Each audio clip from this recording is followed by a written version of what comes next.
Hello everyone, my name is Rosie, and welcome back to Rosie's Rapid Record Reviews. Yeah, let's get right into this one. Today, we are reviewing the newest album from rapper, producer, Chicago artist Saba named Coffee. And this is a weird one for me, honestly, because this being the first Saba project I cover on here is kind of criminal. We're like 60 videos in and I haven't covered an album by him. I don't know what I'm doing.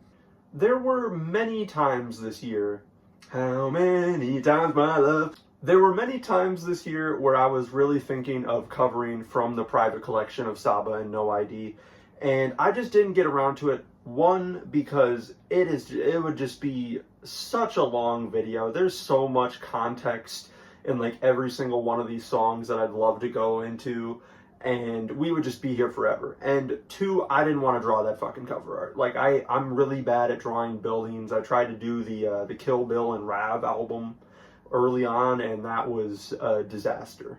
But today we're here for Coffee, which is the newest album he released, and it is very short and people are angry. Welcome to the internet. This album is short. The songs are pretty fast. I don't think there's a single one over 3 minutes. I kind of doubt it. And at first, I mean, I'll be honest, I was skeptical too. I looked in my little bell on Spotify, and then I went to Apple Music because fuck Spotify. But I saw the length and I'm like, okay.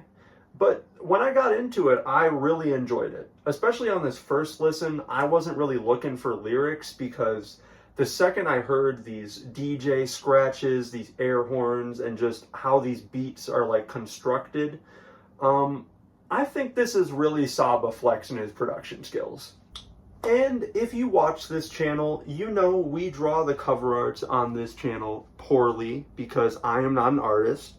But I have a lot of fun doing it, and this time we have done this. Think it's pretty cool. Don't mind the random dolphin over there. It's just chilling. If you want a better look at it, there you go.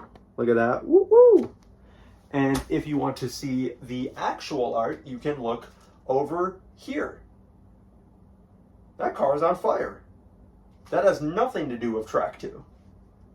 How Many X is just a great opener.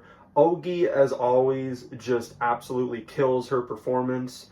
And this is a great way to describe why I thought this is almost like a beat tape type deal on first listen, because these beats are so loud and crunchy and they're not really mixed that well. And I think that adds to the appeal of a lot of them. Like, especially with How Many X, or later on when we get to it for like Looking for Parking, it's obviously like an aesthetic choice to just like bring that crunchiness and that distortion out, and I especially love it on the opener here. I guess if you came just from the private collection, you may be a little disappointed with this, but you can't even say he's not rapping like he is from the private collection, because on How Many X and something later on like Today Years Old, he really gives you some good, thoughtful lyrics in here. But, you know, people are just going to hate on it because it's short, because, you know, like, that's what we do.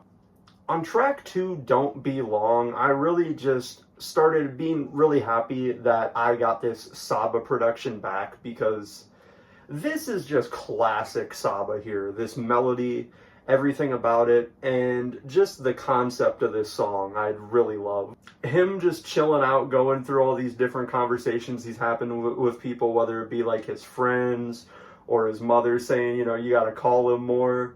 It's fun. It just has a lot of character in it, and it's very Saba. That's what I listen to Saba because I'm here for his personality, his bars, and his production.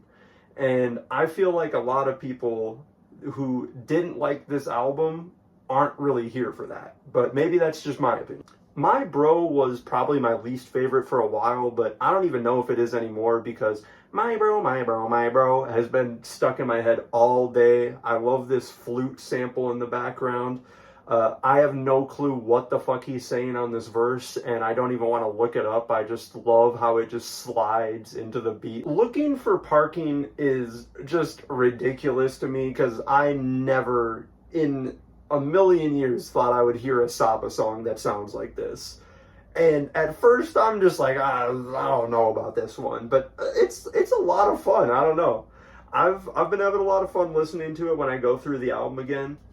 I don't know. I like the melodies he does with his voice here. The chorus is fun. The drums are solid, and it's just a good song for me. Like, I really enjoy basically anything Saba tries with his voice. He's able to pull a lot of things off singing that other people for me probably wouldn't be able to. The real highlight of this album for me, though, is the next song, Today Years Old, which has Saba just rapping crazy over these fast drums. It's like a breakbeat type beat. It's very good. I love the pauses in there. I love the way he messes with that delivery of this moment was opportune by like speeding it up. That shit's awesome. This is just the one from the album I've really been putting on repeat. I can't get enough of that drum loop, and Saba has some great bars on here. And the next song, High Tide, is just an absolute vibe. It makes you want to do a little bit of this, you know what I mean? Like, this is another example, like earlier on, where I'm saying Saba does anything singing on this project and it just works for me.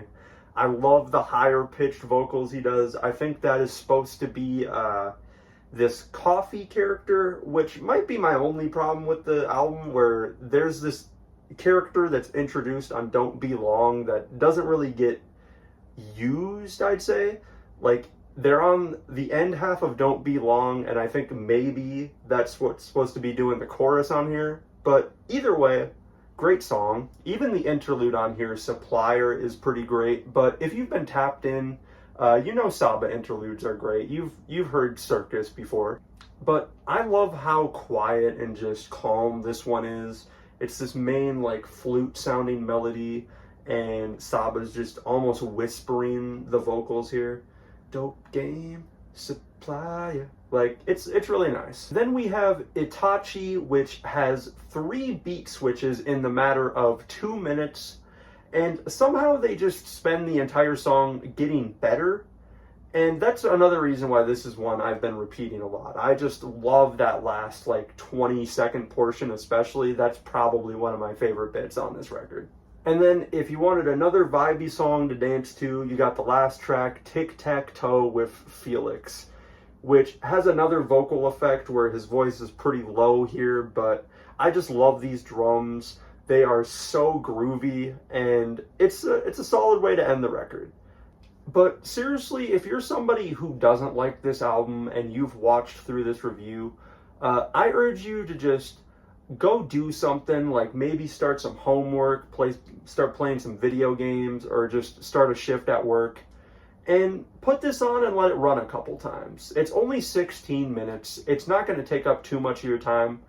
I think it'll grow on you, because I've had this on repeat a lot, and every listen I just get more into the songs and more into the vibe of the whole record. But that is all for this video. I hope you enjoyed. I'm going to play my favorite bits at the end here, and thank you for watching.